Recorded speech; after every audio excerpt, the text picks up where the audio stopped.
नया ढाबा। मेरा नाम राखी है। आज मैं आपको अपनी कहानी सुनाने वाली हूँ। मेरे पति राजेश ने अपनी ज़िंदगी में बहुत मेहनत की। वो ज़्यादा पढ़े लिखे नहीं थे, इसलिए हमेशा से मेहनत और मजदूरी का काम ही उन्हें मिला और घर चलाने के लिए उन्होंने यही किया। हमारे 2 बच्चे हैं। बेटा 10 साल का है और मेरी बड़ी बेटी 16 साल की है। अभी तक मेरे पति ने जैसे तैसे अपना घर चलाया। इस उम्र में भी आज भी हम वही हैं। अगर काम नहीं करेंगे तो खाने को नहीं मिलेगा, घर नहीं चल पाएगा, बेटा और बेटी की पढ़ाई पूरी नहीं हो सकेगी। मेरे पति की अब ऐसी स्थिति नहीं थी कि वो मेहनत और मजदूरी कर सके। उनसे अब यह काम नहीं होता था। अब हम क्या करेंगे? कैसे अपनी जिंदगी को आगे बढ़ाए? कैसे कमाए? मुझे मेरे पति को यही चिंता खाए रहती थी। नौकरी नहीं है तो अब क्या? फिर मुझे एक दिन बैठे यह ख्याल आया कि क्यों ना हम एक छोटा सा ढाबा खोल ले। शहर के बाहर जहाँ से वाहन और गाड़ियाँ आती जाती है, वहाँ टीन का छोटा सा छपरा बनाकर चाय और खाने का एक छोटा ढाबा खोल सकते हैं। मैंने अपने पति से यह कहा। उन्होंने कहा कि दुकान खोलने के लिए पैसे। मैंने कहा टीन का छपरा लगाना है, बस उसके लिए पैसे लगेंगे। बाकी सारा खाना बनाने का सामान हम घर से ले जा सकते हैं। थोड़े पैसे मैंने अपने परिचित से मांगे ताकि हम अपना छोटा सा ढाबा शुरू कर सके। उसके मन में अभी भी संकोच था। वो बार बार मना कर रहे थे, लेकिन मैंने कहा हम एक बार कोशिश करते हैं और ज़्यादा कुछ नहीं लगेगा। कुछ दिनों तक मनाने के बाद वो मान गए और हमने एक छोटा सा ढाबा शुरू कर दिया। पहले दिन मैं और मेरे पति वहाँ अपने ढाबे पर बैठे थे, लेकिन कुछ खास लोग नहीं आए। ढाबा छोटा और ऊपर से सभी खाने वाले पहले ही अपने ढाबे फिक्स किए होते हैं कि उन्हें कहाँ रुकना और कहाँ खाना है। हमारा पहला दिन निराशा भरा था। कुछ दिन ऐसे ही गए। कोई इक्का दुक्का लोग चाय पीने रुका करते थे, लेकिन इतना नहीं होता था कि हम उससे अपना घर चला सके। मेरे पति फिर से किसी काम की तलाश में लगे। उन्हें एक काम मिल गया जहां पैसे कम थे, लेकिन कम मजदूरी थी। उन्होंने वो कर लिया, लेकिन मैंने ढाबे पर जाना नहीं छोड़ा। अब मैं अपने बेटे और बेटी के साथ वहां जाने लगी। हमने हिम्मत नहीं हारी और धीरे धीरे कुछ लोग हमारे यहाँ आने लगे। एक महीने में ग्राहक और भी ज़्यादा आने लगे। कोशिश करते करते अब हमारे यहाँ रुकने लगे थे। उन्हें घर जैसा खाना मिल रहा था, इसलिए हमारा छोटा सा ढाबा चल निकला। मेरे पति जितना कमाते उससे ज़्यादा अब ढाबे से कमाई होने लगी।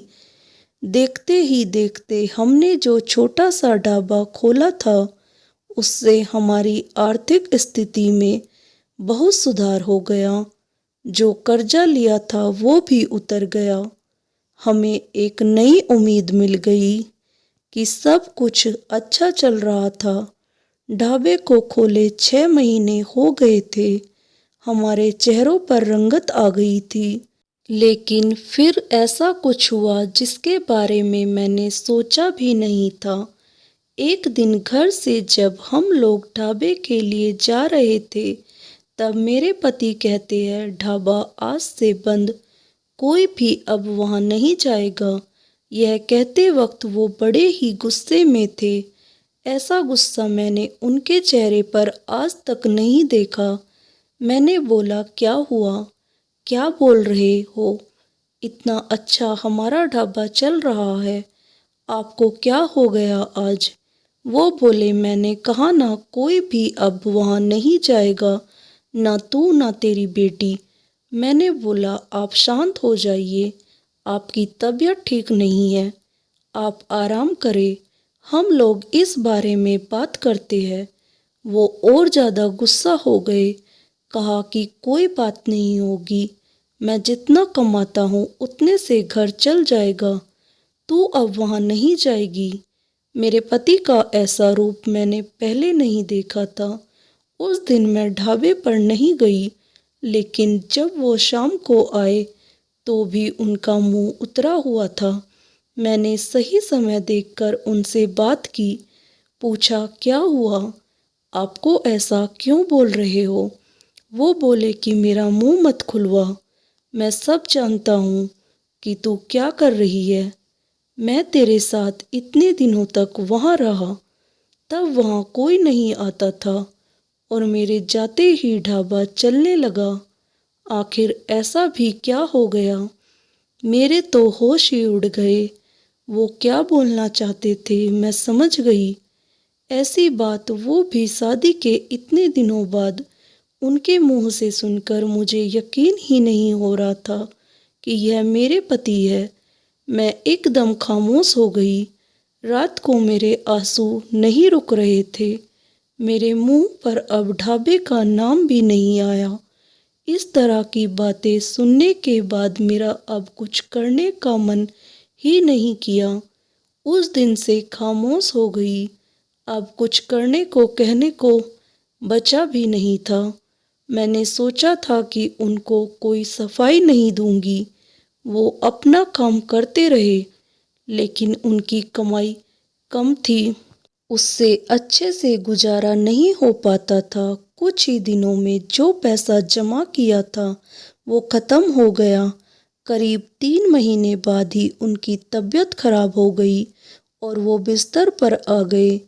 काम नहीं कर पा रहे थे, मैं जैसे तैसे उन्हें संभाल रही थी। घर में जब सब पैसा ख़त्म होने लगा तो कर्जा लेने की नौबत फिर से आ गई। मैं चाहती थी कि कहीं किसी के घर जाकर खाना बनाने या बर्तन धोने का काम करने लगूं, लेकिन उनकी तबीयत खराब थी और मैं नहीं चाहती थी मेरी किसी भी बात के कारण वो फिर उसी तरह की बातें करे। एक दिन वो बिस्तर पर थे, मैं उनके लिए खाना बना रही थी, तब उन्होंने मुझे बुलाया। बोले, मैं जानता हूँ उस दिन की बात तुम्हें बहुत परेशान कर रही है, लेकिन और तुम्हें लग भी रहा होगा कि मैं तुम्हें यह कैसे बोल सकता हूँ, लेकिन वो शब्द और बातें मेरी नहीं थी। मेरे कानों में ऐसी बातें आई थी, अपनी रिश्तेदारी में ऐसी बातें हो रही थी। मैंने अपनी बीवी और बेटी को अकेले वहाँ छोड़ दिया। उन्हें देख लोग रुकते हैं जिससे कमाई हो रही है। इस तरह की बातें मैं बर्दाश्त नहीं कर सकता। 2 रोटी कम खा लेंगे, लेकिन यह सब नहीं सुनना था। समाज और यहाँ के लोग, खासकर आपके परिचित और रिश्तेदार, आपको आगे बढ़ता देख बहुत कुछ कहने लगते हैं, लेकिन लोग इस हद तक गिरे हैं, मुझे इसका पता नहीं था और मेरे पति भी उनकी बातों में आ गए।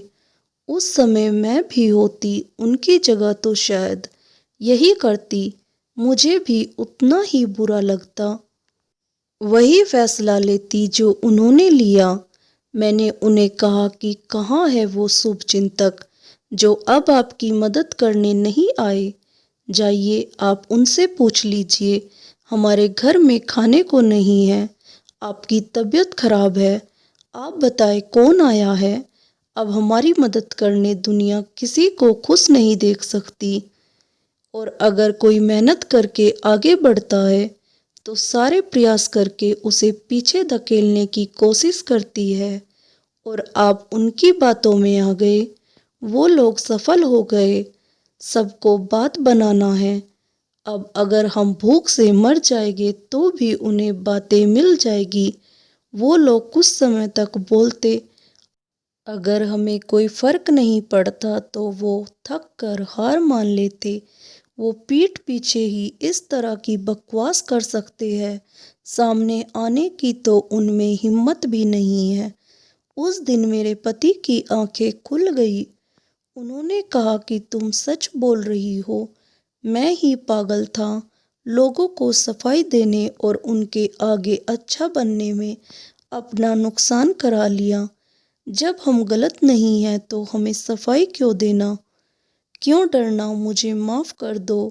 हमें नहीं, उन्हें बदलना होगा अपनी सोच, और अगर नहीं बदले तो हमें क्या? हमें अपने कर्म करते रहना चाहिए। क्या अब हम फिर से कुछ कर सकते हैं? मैंने कहा, कभी भी देर नहीं होती है, हम अब भी कर सकते हैं। मेरे पति बोले, मैं भी अब तुम्हारा साथ दूंगा, अगर तुम चाहो तो। मैंने हाँ कहा और फिर एक बार कोशिश की। थोड़ी मुश्किल हुई, लेकिन धीरे धीरे गाड़ी फिर पटरी पर आने लगी। दोस्तों, आपको ये कहानी अच्छी लगी तो कहानी को लाइक करें और मेरे चैनल को सब्सक्राइब करना ना भूलें। धन्यवाद। राधे राधे।